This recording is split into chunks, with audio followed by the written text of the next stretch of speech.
한 주간 평안하셨습니까? 오늘도 예배에 참석하신 여러분 환영하고 사랑하고 축복합니다. 옆 사람과 인사하십시다. 오늘도 만나서 반갑습니다. 잘 오셨습니다. 은혜 많이 받으세요. 고백한 말씀이 진심이 되기를 바랍니다. 그리고 영상으로 예배하시는 분들 계시면 주의 은혜가 함께 하시기를 바랍니다.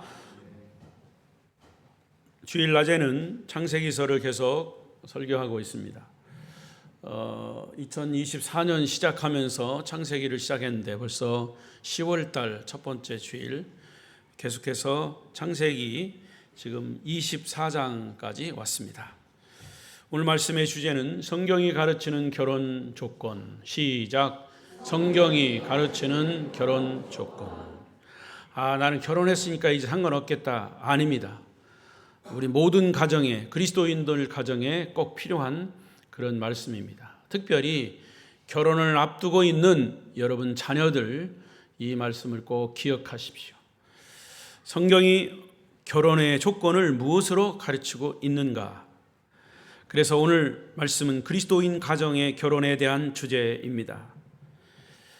결혼이라고 하는 것은 서로 다른 문화의 배경을 가진 남녀가 만나서 한 가정을 이루고 한 평생을 함께 살아가는 것이 결혼입니다. 결혼이란 평범한 일 같지만 참 신기한 일이기도 하고 기적 같은 일입니다.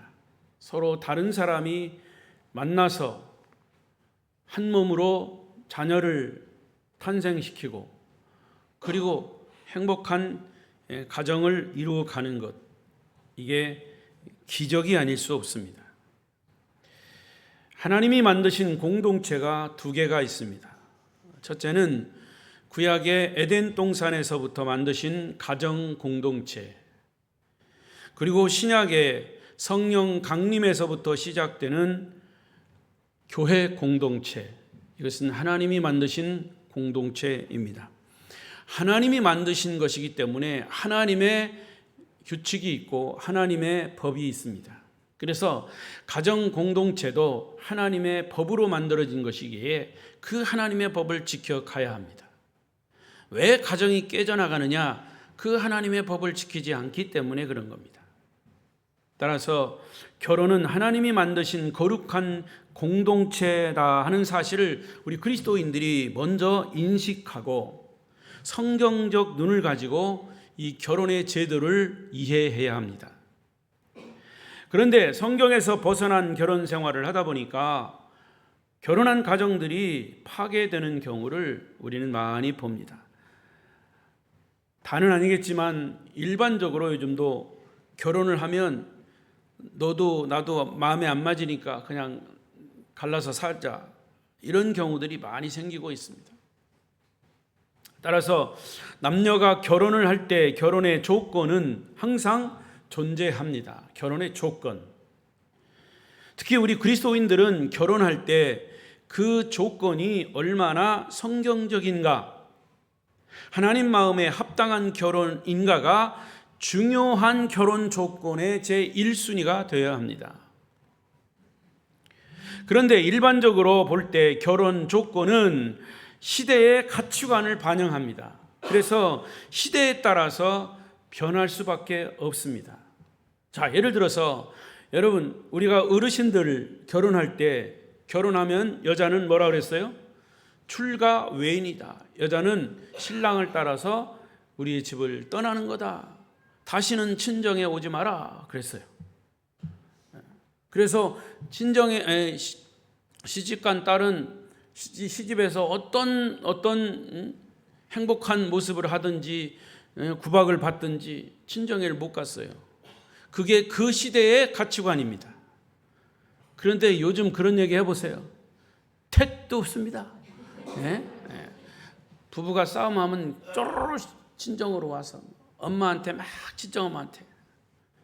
자, 이게 무엇을 얘기하느냐면 결혼의 조건이 그 시대를 반영한다. 시대에 따라서 결혼 조건의 가치관이 달라진다는 겁니다. 어느 책에서 본 이야기지만 요즘 젊은이들의 결혼 조건 A, B, C가 있습니다. A, B, C. 첫째 A가 뭐냐? 아파트먼트. 아파트가 있느냐? 결혼 조건이. A. B. 뱅크. 은행에 돈이 얼마나 예금되어 있느냐? C.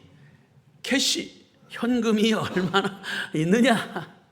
이게 요즘 젊은이들의 결혼 조건 A, B, C라는 거예요. 아파트먼트, 뱅크, 캐시. 물질 만능 시대에 걸맞는 오늘의 세태를 반영하는 조건이기 때문에 나이가 든 저로서는, 또 여기 어르신들은 잘 이해가 되지 않는 부분입니다. 그야말로 첫째도 돈이요, 둘째도 돈이요, 셋째도 돈. 사람들이 돈만 따지는 세상이 되어 버렸습니다. 물질 만능 시대입니다. 매우 씁쓸한 얘기가 아닐 수가 없습니다.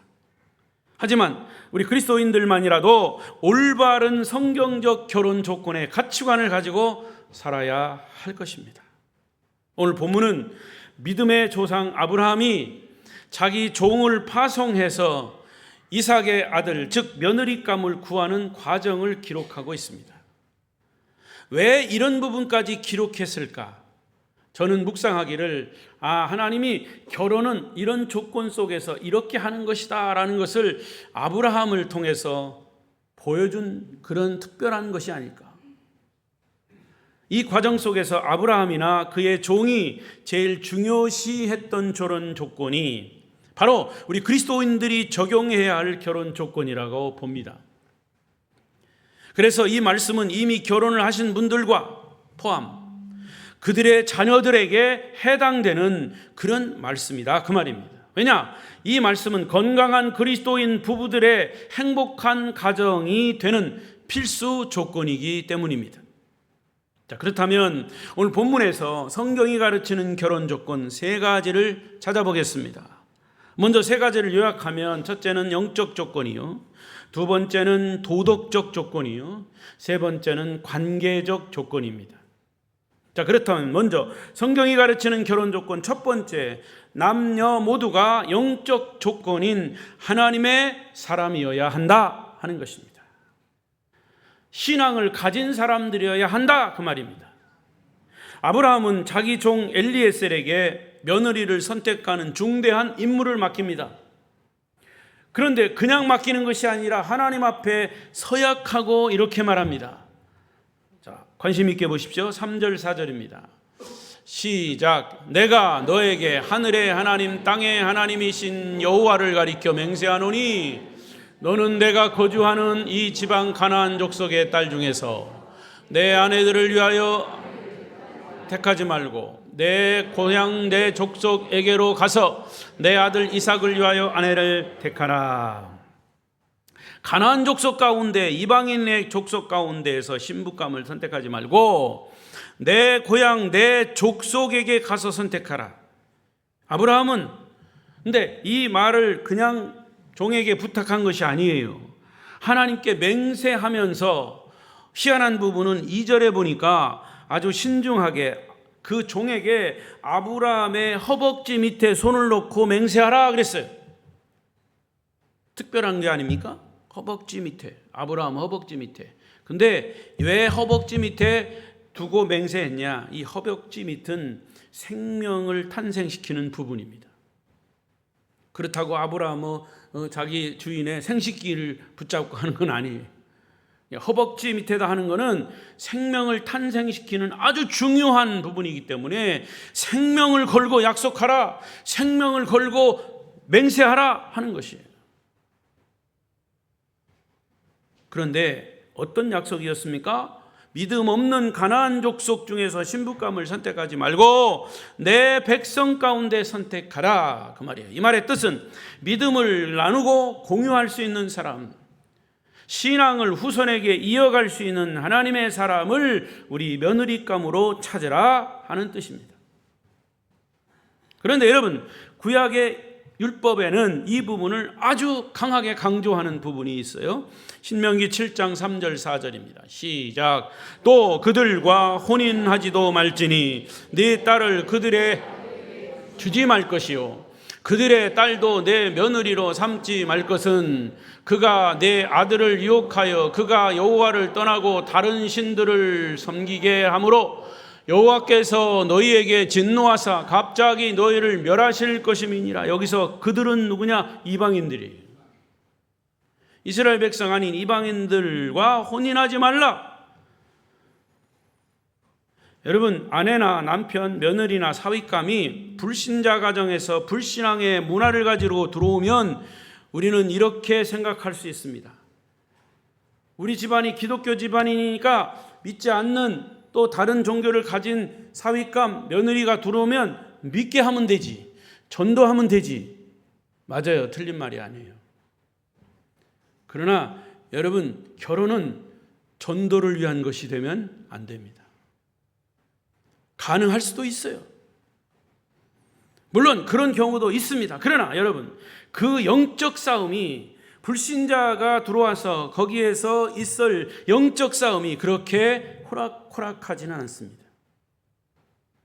오히려 역전될 수도 있음을 알아야 합니다. 내가 그에게 영향을 줄 수도 있지만 그 들어온 며느리 사위가 불신앙의 영향을 우리 가정이 받을 수 있다는 사실을 사람들은 간과합니다. 불신앙의 영향을 받아서 하나님을 떠나서 오히려 우상을 섬길 수 있기 때문에 성경은 이 부분을 아주 단호하게 율법에 명시를 했습니다. 흔히 불신자들과 데이트하는 사람들의 변명 가운데 하나로 제가 자주 듣는 이야기가 있습니다. 목사님, 우리 애들은요, 또 우리는요, 종교 하나 빼놓고 다 너무너무 잘 맞아요. 종교 하나 빼놓고 다 맞는데. 자, 그러면 저는 그분들에게 이렇게 반문하고 싶습니다. 그러면 신앙을 빼고 다른 조건은 무슨 의미가 있을까요? 신앙이 우리 삶의 다양한 부분 가운데 일부분, 취미의 일부분이라면 몰라도 여러분, 신앙은 우리의 삶의 모든 영역에 아주 구체적으로 영향을 끼치는 매우 중요한 요소가 아닙니까? 신앙은 여러분이 가진 취미의 일부가 아닙니다. 신앙인으로 사는 데 있어서 믿음은 핵심이 되는 가치관이고 세계관이어야 합니다. 신앙을 통해서 우리의 삶이 만들어지고 인생의 방향이 결정되는 지침이 되는 것입니다. 따라서 종교가 다르거나 신앙이 다른 것은 모든 것이 다른 거예요. 그런 말을 하는 사람도 있습니다. 목사님, 우리 부부는요, 종교가 달라도 아주 행복하게 잘 살고 있습니다. 그런 사람도 있겠죠. 그런데 정말 그렇습니까? 그 내용에 들어가서 보면 그 영적 싸움이 얼마나 치열한지 몰라. 그렇게 스스로 합리화하고 참고 사는 거죠.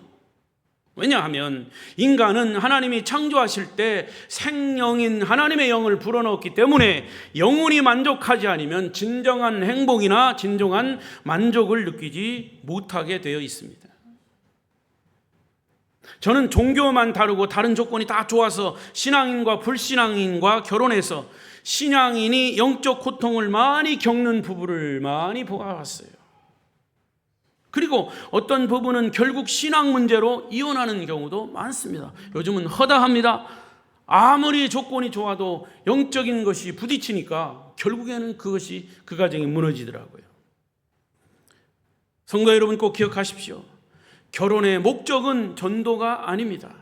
전도해야 되죠. 그러나 전도를 조건으로 하면 결국은 그것이 영적 대가를 엄청나게 치릅니다. 영적 대가를 치른다고 작정하고 사명을 가지고 한다면 누가 말리겠습니까?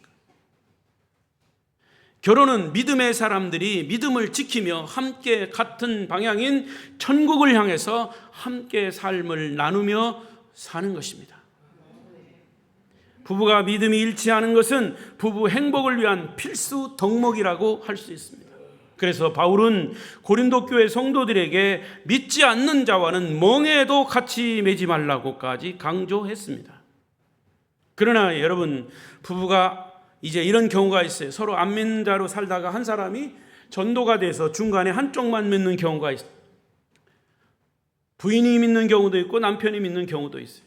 그런 경우에 가장 중요한 기도 제목의 우선순위가 믿는 배우자가 믿지 않는 배우자를 위해서 예수 믿기 위해서 끊임없이 기도하는 것이,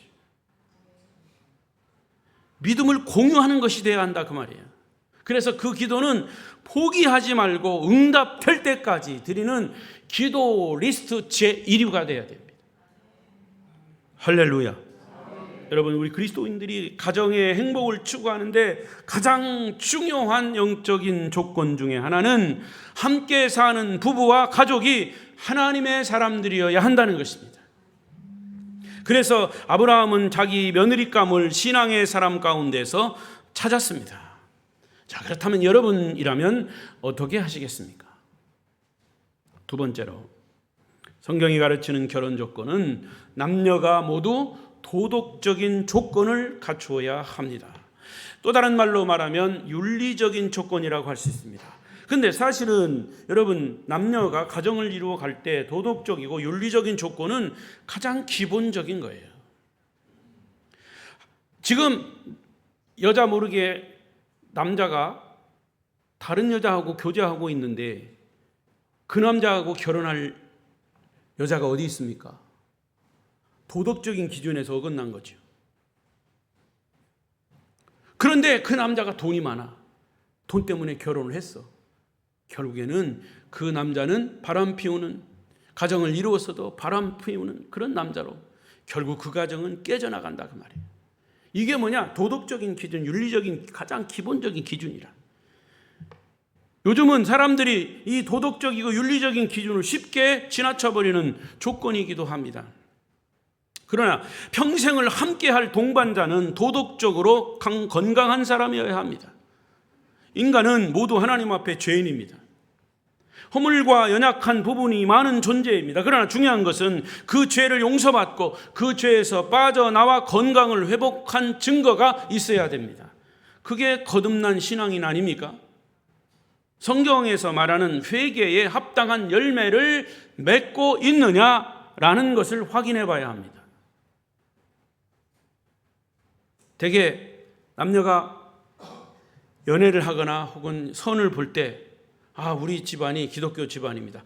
그래, 우리 집안도 기독교 집안입니다. 서로 기독교 집안끼리.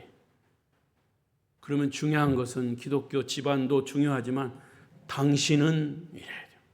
너는, 우리 아버지는 교회 장로님이에요. 근데 그 아들은 교회 안 다녀. 그런데도 기독교 집안이라는 것 때문에 그걸 가지고 예수 믿는 자기 결혼 조건 좋은 그 사람하고 결혼하고 싶어 한다. 근데 결혼을 딱 해보세요. 그럼 그때부터 영적인 싸움이 시작되는 겁니다. 중요한 것은 그 본인이라고 말입니다. 본인이 하나님 앞에서 죄인으로서 깨닫고 회개했느냐. 그 회개했습니다라고 하는 말만으로는 믿을 수 없습니다. 합당한 삶의 열매가 있는지가 중요합니다. 이것이 진정한 거듭난 그리스도인입니다.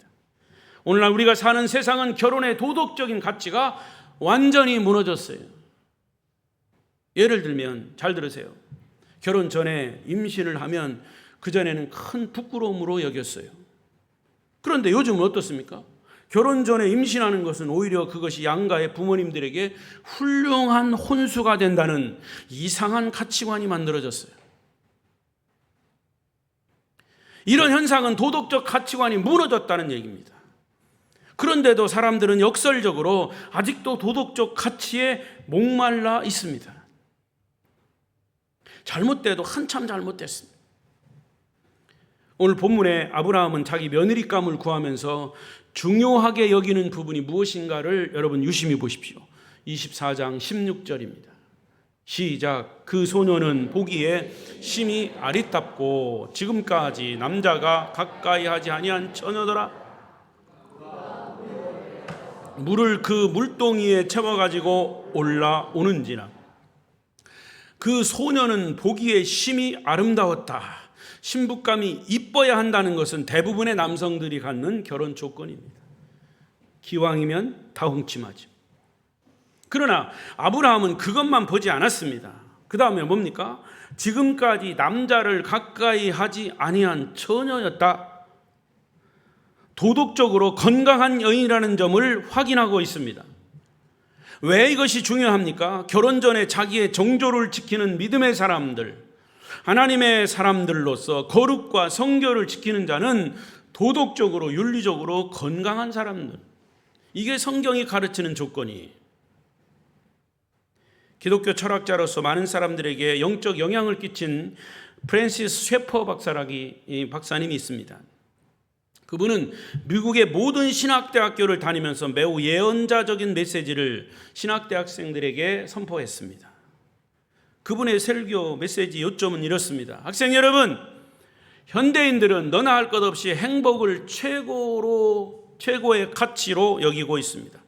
나는 행복하기를 원합니다. 나는 최고로 살아야 합니다. 나는 행복하기를 기뻐합니다. 행복해야 합니다. 행복을 최고로 가치로 여기다. 그러나 우리가 정말 추구해야 할 가치는 행복이 아니라 거룩함입니다. 거룩함, holiness. 우리 교회가 무슨 교회예요? 성결교회예요. 아름다운 성결, 기독교 대한 성결교회의 아름다운 교회, holiness church. 행복은 세속적 가치에 불과할지 모릅니다. 하지만 우리 그리스도인들이 진정으로 추구해야 할 가장 고귀한 가치, 그것은 거룩입니다. 거룩. 현대인들은 행복은 원하지만 거룩은 원하지 않습니다. 그러나 거룩함이 없는 행복은 행복이 아닙니다. 이렇게 셰퍼 박사님은 외쳤습니다. 여러분, 이 말씀의 의미를 정말 이해하십니까? 동의하십니까? 진실로 거룩함은 하나님을 믿는 믿음의 가정을 만드는데 가장 중요한 도덕적 조건이 되어야 합니다. 우리 주변의 가정들을 한번 살펴보십시오. 얼마나 많은 가정들이 거룩함을 잃어버린 남편의 음란죄, 간음죄, 거룩함을 잃어버린 아내의 죄 때문에 깨어지고, 그리고 자녀들이 방황하고 고통을 당하고 있습니다. 거룩과 행복은 아무런 관계가 없다고 생각하는 것은 착각입니다. 거룩함이 없는 행복은 없습니다. 거룩하지 않은 총각 처녀가 혹은 거룩하지 않은 부부가 참고 산다고 자동적으로 행복이 보장되는 게 아닙니다. 우리 그리스도인의 가정만큼이라도 도덕적 기준이 성경적으로 세워야 할 줄로 믿습니다. 그리고 회개할 것은 회개해야 합니다. 회개에 합당한 삶의 열매가 분명히 있어야 합니다. 부부의 화평은 깨끗함이 없이는 이루어지지 않습니다. 죄가 있을 때 화평은 깨지는 겁니다. 거룩하지 않고 깨끗하지 않은데 어떻게 부부 사이가 화목과 행복을 기대할 수 있습니까? 회개해야 합니다. 그리고 거듭나야 합니다. 그리고 그의 삶 속에 진지한 회개에 합당한 열매가 있는가를 확인해야 합니다. 그런 다음에 결혼하십시오. 그것을 가장 우선으로 여기십시오. 그리고 기혼 부부가 가정의 행복을 추구하기를 원한다면 이미 가정 속에 들어와 있는 그러한 죄들을 빨리 청산하고 회개해야 합니다. 거룩함이 없이는 진정한 행복도 없습니다. 성경은 명확하게 도덕적 결혼 조건은 여전히 건강한 결혼, 건강한 가정을 만드는데 중요한 요소가 된다고 성경은 가르칩니다. 성도 여러분의 가정은 얼마나 이 도덕적 기준과 수준과 조건을 이루어가고 있습니까? 여러분 스스로 진단해 보십시오. 마지막 세 번째, 성경이 가르치는 결혼 조건. 남녀 모두가 관계적인 조건을 갖춰야 합니다. 관계적인 조건. 무슨 관계일까요? 이거는 사랑의 관계예요. 결혼 전 그리스도인 총각 처녀가 또는 교인 가정의 부부 사이가 진정한 사랑의 관계를 이루고 있느냐? 목사님, 사랑하니까 당연히 결혼했죠. 우리 부부는 여전히 지금도 사랑하고 있습니다. 라고 말합니다. 하지만 다시 확인하십시오. 성경이 말하는 사랑은 서로가 서로를 섬기는 관계로의 사랑을 가르칩니다. 소위 아가페적인 사랑. 여러분, 지금 우리가 사는 이 시대는 사랑이라고 하는 보편적인 정의를 잃어버리고 있습니다. 사랑, 누가 말했나? 온 유행가 가사 사랑이 안 들어간 데가 없어요.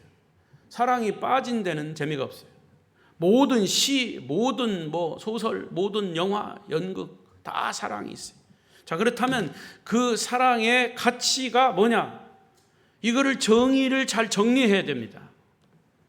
무조건 사랑이라고. 그래서 성경은 사랑도 이 헬라어에서 사랑을 세 가지로 말하죠. 아가페적인 사랑, 예수의 희생적인 사랑, 필레오의 사랑, 친구의 사랑, 로고스, 여인 간의 사랑. 이런 사랑이 여러 가지예요. 근데 우리는 사랑하면 다 거기에 들어가는 줄 알아요. 사랑이 변질되었습니다. 여러분, 이런 얘기를 재미있다고 해야 할지 어처구니가 없다고 해야 할지 모르겠습니다만, 이 컴퓨터가 고장이 나면 기계의 결함도 있지만 일반적으로 컴퓨터 균이 침투해서 다운이 됩니다. 파괴가 돼요. 지금 컴퓨터 한꺼번에 다운된다고 생각하면 엄청난 국가적인 손해, 개인적인 손해가 일어납니다. 아시는 분은 아시겠지만 얼마 전에 컴퓨터에 사랑이라고 하는 바이러스가 생겨서 전 세계적으로 엄청난 손해를 봤어요. 그 컴퓨터 균 바이러스 이름이 뭐냐? I love you입니다. I love you. 여러분하고 상관없으니까 별로 심각하지 않네. I love you. 이 바이러스의 균이에요. 나는 너를 사랑한다라는 거죠. I love you, 나는 너를 사랑한다는 말을 좋아하는 사람들이 호기심에 컴퓨터를 딱 들어갔어요. 그러면 그 즉시로 다운되는 거예요. 전 세계적으로 엄청난 피해가 발생이 됐어요. 그때 뉴스에 발표된 것을 보면 전 세계 4,500만 대의 컴퓨터가 동시에 같은 날 I love you라고 하는 바이러스에 감염이 돼서 다운됐어요. 그래서 미국에서는 기업 회사에서 쓰는 컴퓨터 20%가 다운이 되고, 영국에서는 전 회사의 무려 30%가, 홍콩에서는 60%가, 그리스나 스웨덴에서는 무려 80% 회사 컴퓨터가 이 I love you라고 하는 바이러스에 감염이 돼서 다운이 되는 바람에 국가적인 엄청난 손해를 봤어요. 사람의 상식으로는 감히 상상할 수 없는 일이에요. 그러니까 이 사랑이라고 하는 의미나 활용도가 변질이 되면 이러한 엄청난 피해를 볼 수 있다는 것을 말하고 있습니다. 하지만 사람들은 아직도 이 사랑에 목말라 있습니다. 그래서 우리는 사랑이 변질된 것에 놀랄 필요가 없습니다. 왜냐? 사랑의 기준이 있어요. 사람들은 각기 개인에 따라서 사랑의 기준이, 가치관이 다 다르지만 성경은 사랑의 기준을 아주 명확하게 알려주고 있습니다. 사랑이 변질된 것에 놀랄 필요 없어요. 악한 사탄이 방해하는 공작, 성경을 통해서 알려주고 있어요. 마귀는 선한 것을 악한 것으로 변질시키는 것이 주특기입니다. 본래 성경이 가르치는 사랑은 뭐라고 그랬어요? 아낌없이 주는 거예요. 그러나 마귀는 사랑을 받는 것이라고 계속 강조합니다. 거기에 넘어가지 말고, 너는 주지 말고 사랑은 받는 것이다. 그래서 어떤 경우는 이제 외부에서 교회에 어떤 사람이 들어오면 쑥 몇 번 다니다가 이 교회는 사랑이 없다고. 아름다운 교회는 사랑이 풍성한 줄로 믿습니다. 근데 사랑은 받는 것이 아니고 주는 거예요. 그 교회, 그 공동체에 사랑이 없으면 내가 사랑을 주면 되잖아. 왜 받으려고만 해? 기독교적인 사랑의 가치관은 주는 거예요. 예수님이 우리를 위해서 죽으셔서 우리를 구원하신 것처럼. 성경은 사랑은 남을 섬기는 것이라고 가르칩니다. 그러나 마귀는 사랑은 남을 지배하는 것이다, 남을 착취하는 것이다, 남을 조종하는 것이라고 강조해 왔습니다. 때문에 무엇이 진정한 사랑의 정의인지를 증명해야 합니다. 그래서 오늘 본문에 아브라함의 종이 며느리감 리브가를 시험하는 장면에 이런 장면이 나옵니다. 리브가가 정말 올바른 사랑을 하고 있는가를 테스트하고 있어요. 17절입니다. 시작. 종이 마주 달려가서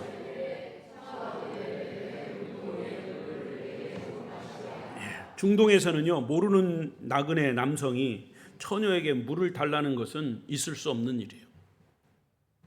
하지만 리브가는 종에게 물을 건네 주었습니다. 18절 19절에 보면 종이 데리고 있는 짐승에까지 물을 먹이고 하는 섬세함을 보였습니다. 리브가는 이미 남을 섬길 수 있는 준비가 된 사람이에요. 상대방의 필요를 공급할 수 있는 준비가 되어 있는 여인이었다. 바로 이것이 사랑의 본질입니다. 그래서 고린도전서 13장 5절에 보면 사랑은 자기의 유익을 구하지 않고 남의 유익을 구한다. 그럼 누구의 유익을 구합니까? 정말 그 사람을 사랑한다면 상대방의 유익을 구하는 것이 사랑의 본질인 것이, 그 사람이 무엇을 필요로 하고 있느냐 하는 것을 알고 그것을 공급해 주는 것이 자기 껌냥껏. 그래서 요한복음 3장 16절 하나님이 세상을 이처럼 사랑하사 독생자를 주셨으니 이는 그를 믿는 자마다 멸망치 않고 영생을 얻게 하려 하심이라. 왜 하나님이 외아들 예수님을 우리에게 주셨습니까? 죄인인 우리를 죄악 가운데서 구원하시기 위해서 하나님이 가장 소중히 여기시는 외아들 예수 그리스도를 희생하시면서까지 내어주신 사랑, 이것이 기독교적인 아가페적 사랑입니다. 사랑의 본질입니다. 목사님, 연인 간에도 그런 사랑이 필요할까요? 기독교인들에게는 이 사랑이 절대적으로 필요합니다. 이 사랑을 해야만 그 가정을 지탱할 수 있어요. 아니, 이 사랑을 할 때 진정한 행복이 있는 거죠. 여러분 한번 테스트해 보십시오. 여러분의 가정 부부가, 부모와 자녀가 이런 아가페적 사랑을 하고 있는지, 상대방을 정말 이렇게 사랑할 수 있는지 시험해 보십시오. 이런 사랑 없이 부부가 한평생 인생의 폭풍 후 역경을 뚫고 나가면서 살아간다는 것은 결코 쉬운 일이 아닙니다. 아무리 확인해도 모자라지 않는 이런 사랑의 본질을 가지고 서로 섬길 수 있는 부부인가 가족인가를 확인해 보십시오. 말씀을 맺겠습니다. 위에 세 가지 조건, 영적 조건, 도덕적 조건, 관계적 조건, 이 세 가지 조건에 이제 한 가지를 덧붙인다면 그 모든 조건 속에서 하나님의 임마누엘, 하나님의 인도하심이 있는가라는 사실이에요. 영적 조건, 도덕적 조건, 관계적 조건 모두가 하나님의 선하신 인도하심이 있는가를 찾아라, 그 말입니다. 여러분, 지금도 여러분 가정에, 가족들 속에 하나님의 인도하심이 있는지 진단해 보십시오. 모든 인간 관계는 다 중요합니다. 그러나 그보다 먼저, 인간 관계보다 먼저 있어야 할 것은 하나님과의 관계입니다. 그게 믿음 아닙니까? 아브라함과 그의 종은 처음부터 하나님께 기도하면서 그 일을 시작했고 지속적으로 기도로 하나님과의 관계를 유지해 갔습니다. 그리고 마침내 기도의 응답으로 이삭의 신부감인 리브가를 만났고 한 가정을 탄생시킬 수 있었습니다. 그렇다면 그것이 어떻게 하나님의 인도하심인가를 확인할 수 있습니까? 확인할 수 있습니까? 확인해 보십시다. 어떻게 확인해 봐요? 훗날 이삭과 리브가 사이에 쌍둥이가 태어나요. 에사우와 야곱. 그런데 하나님은 형 에사보다도 야곱을 선택하셔서 그 야곱을 통해서 이스라엘 민족 12지파가 태어납니다. 그리고 결국 그 후손을 통해서 다윗, 그리고 다윗의 후손인 예수 그리스도가 탄생이 됩니다. 할렐루야. 이것이 하나님의 인도함 속에 있었던 과정이죠. 여러분, 하나님과의 관계를 이어가는 기도를 중단하지 마십시오. 여러분의 기도가 응답되지 않았다고 기도를 멈추지 마십시오. 하나님의 관계는 기도로 유지하는 것입니다. 결혼이 성립됐다고 모든 것이 끝난 것이 아닙니다. 결혼은 새로운 시작입니다. 우리 인생 삶에 부딪히는 많은 문제 가운데서 하나님의 인도하심만 경험할 수 있다면 여러분 무엇이 두렵겠습니까?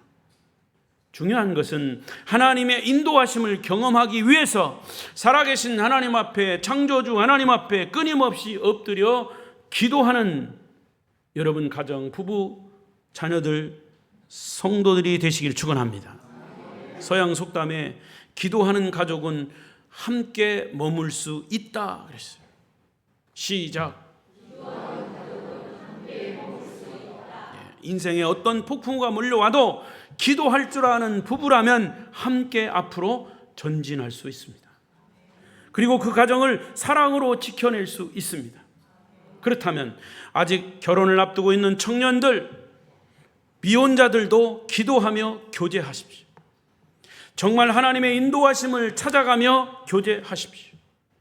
우리 그리스도인들에게 있어서 하나님과의 선한 관계, 사람들과의 좋은 관계는 결혼 조건의 아주 중요한 1번 첫 번째 요소가 되어야 합니다. 결혼 요소를, 신앙을 결혼 조건 저 밑에 아니면 보이지 않게 별거 아닌 것처럼 생각했다가 영적 전쟁이 일어납니다. 그만큼 대가를 치러야 돼요. 부부 여러분은 함께 손을 맞잡고 기도의 손을 놓지 마십시오. 평생 이 길을 걸어가게 해달라고, 남편을 축복해달라고, 아내를 축복해달라고, 자녀를 축복해달라고 기도하십시오. 그리고 주님이 우리에게 보여주신 아가페 사랑을 우리도 실천하게 해달라고 기도하십시오. 그리고 성도 여러분의 가정이 거룩하고 행복한 가정이 된 것은 하나님의 최고의 선물이었다고 고백하고 간증하는 저와 여러분 되시기를 축복합니다. 기도하십시다.